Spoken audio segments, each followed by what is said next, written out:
Howdy, folks. It is Diecast Buffet here again. Kyle Larson wins the championship. So that's back-to-back for Hendrick Motorsports and arguably the coolest freaking race to win championship car ever. He blew out the left rear tire, which is going to have so much damage on the race win diecast. It's got so much confetti on it. Got the grill tape, it just got everything. This is going to be a Grail Kyle Larson diecast, if not the Grail Kyle Larson diecast. Go ahead and pre-order yours down below at Circle B Diecast. Use the promo code DIECASTBuffet. I'm pretty sure they're going to be making a 164 of this. Obviously, the 124 is going to be insane. You're not going to want to miss out on this HendrickCars.com 2021 raced win and also championship raced version freaking diecast. This is going to be so freaking cool, guys. Make sure to pre-order yours right now. Don't miss out, guys. Use the promo code DIECASTBuffet for free shipping. Anyways, the season is over. It sucks, but man, what a up and down championship race. You know, besides the four drivers going at it for the championship, nothing really happened in this race. Let's be honest. Yeah, Truex passes Chase. Chase passes Larson. Larson passes Hamlin. That's pretty much the consistency of what really happened here. Yeah, they had some crazy, tire failures, which, I kind of miss seeing those in the sport because it always happens randomly, which shakes up the pit strategy, right? But besides like the first half of the race, nothing much really happens in terms of the outside of the four drivers. But across the board, there was not one clean-cut favorite, and this is what I was kind of worried about with Kyle Larson. In my honest opinion, the way the championship format works, I don't agree with it. I'm a Winston Cup fan deep down inside my heart, so I think it should be first race at Daytona to the last race at Homestead, or whatever they have the championship race at. But if Kyle Larson does not win this championship, and it be a pit stop or just bad track position, that caution that came out and saved Truex and Hamlin and nearly handed Joe Gibbs Racing a championship, I feel like this would have been a very long offseason for half the fan base because they would have been very upset that Larson did not win it, especially how dominant he was here in 2021. But the fact that Larson did win it really makes everyone happy. And that's why I'm so excited for Larson. I'm a Chase Elliott fan, and Chase Elliott got last out of the four. That's totally fine with me. Larson was the guy I picked before the playoffs started to have the championship run, not before the season started, because let's be honest, if you truly thought Kyle Larson was going to win 10 races and win the championship before the season started, you're lying, okay? Let's just be honest here. No one expected Larson to win the championship, and I'll prove it here, guys. I picked Blade to win the championship. He was the best Penske driver. So there's a lot of things to get to, silly season, what's to expect from, next year. This is also the final race for the Gen 6 car.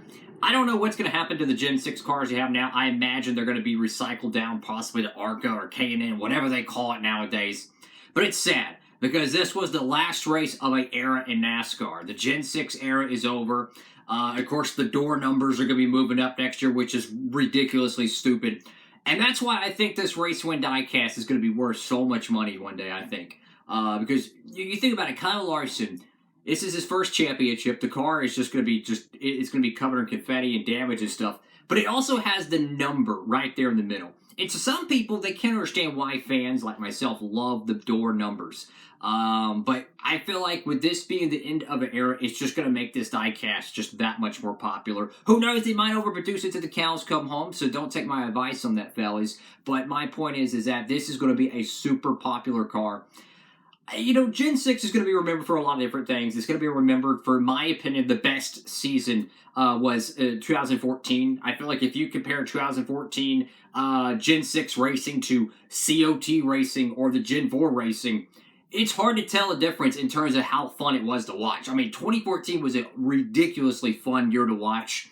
But that was the best year of the package. It had its ups and downs. But I don't think ever in NASCAR history did we see a car have a different rules package every single season like the Gen 6. It's like you make a gumbo or something, right? And you screw it up. And you got to keep fixing it. And you keep adding new ingredients and different spices to it, trying to correct it. That's kind of what the Gen 6 was. They tried to fix it, and I feel like they're trying to incorporate that with Gen 7. Who knows how Gen 7 is going to be? But I will say this. Gen 7, the whole new era of NASCAR is going to be extremely different. So enjoy what you watch. Kind of give a little bit of a nod to David Land on this one. enjoy what you're watching or what we witnessed here at Phoenix, because there'll probably never be higher horsepower than this, right? The sport's going to become more and more hybrid. So enjoy it, soak it in. Gen 7 is going to be coming up in February. It's going to be interesting to see how the Busch Clash at the Coliseum is going to be with the new cars. I don't know, man. It's going to be so much new to the sport. It really is going to be, 2007 and 2013 all over again in terms of embracing a whole new car. But that's going to be interesting to see.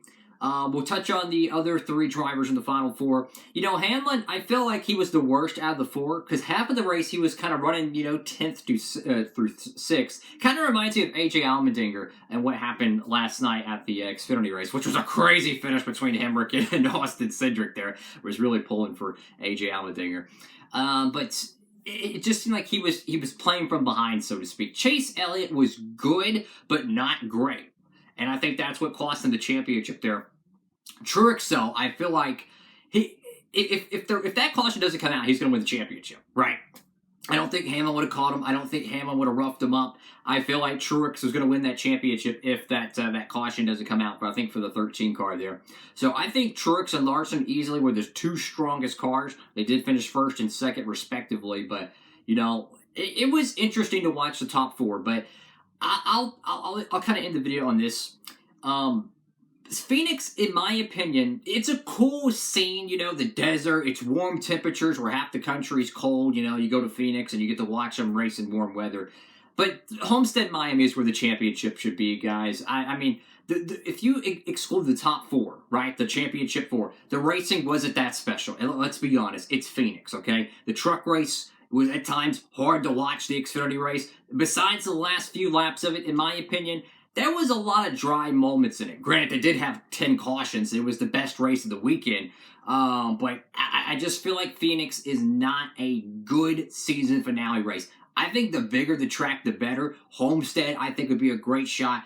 I could even see Fontana one day. Of course, they're going to bulldoze that track, unfortunately. But my point is that I feel like championship racing really goes well with high speeds, right? And Homestead was the perfect combination to it.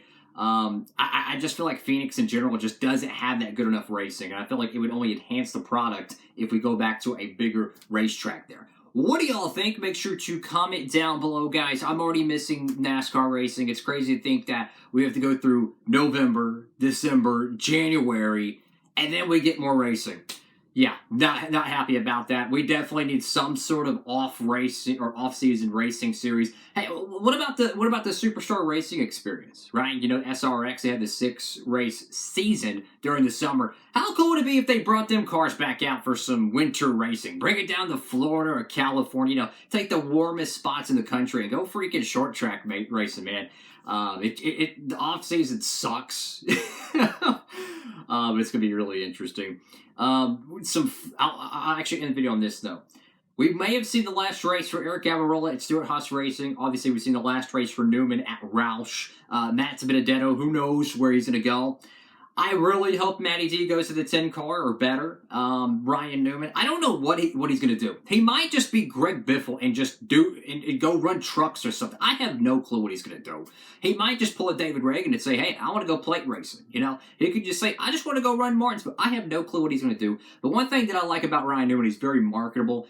You're not going to have a problem finding a sponsor to market him. He might not be the most competitive nowadays, but I truly feel like if you put him in a good car at a track he's really good at, he can get you some results, okay? He is the toughest guy to pass in the sport, and it's been that way for pretty much 2 decades. So I hope to see Ryan Newman back at the Daytona 500 next year. Eric Almirola, I haven't heard anything about Almirola, so who knows where he goes. The hot rumor he's leaving the 10 car. Who knows? I would like to see him back in the sport, but that's the problem about it is that, NASCAR is a game of musical chairs. There's only so many spots available, right? And I don't know. We may have to see some of these drivers take a high-level ride in the Xfinity Series just to kind of float on by. But it's going to be very interesting, guys. It's crazy to think the season is already over, but at least Kyle Larson, he deserved this championship. Regardless if you're a fan of him or not, he deserved this championship, guys. And I'm telling you, man, that championship car, look, the Elliott car was cool last year, okay? It was cool, okay? but this one's 3 times better. It's got the damage. It's got the confetti. Fans love those race win cars. You're going to wish you had this car years from now, so make sure to get yours pre-ordered. And, of course, I should have a t-shirt, a championship hat, and I believe they're going to make a 1/64 scale diecast of this. I don't see why they wouldn't. If they're going to make a Las Vegas race win car, I imagine they're going to make the championship one. So thank you so much for watching the video. Make sure to give it a big thumbs up, guys. And, of course, leave your comments down below. I know the Truex fans and Chase Elliott fans and Hamlin fans are going to be a little bit somber, but hey, Larson deserved it, man. I am so happy for him, and man, I hope he wins more down the road. Diecast, Buffet, signing off.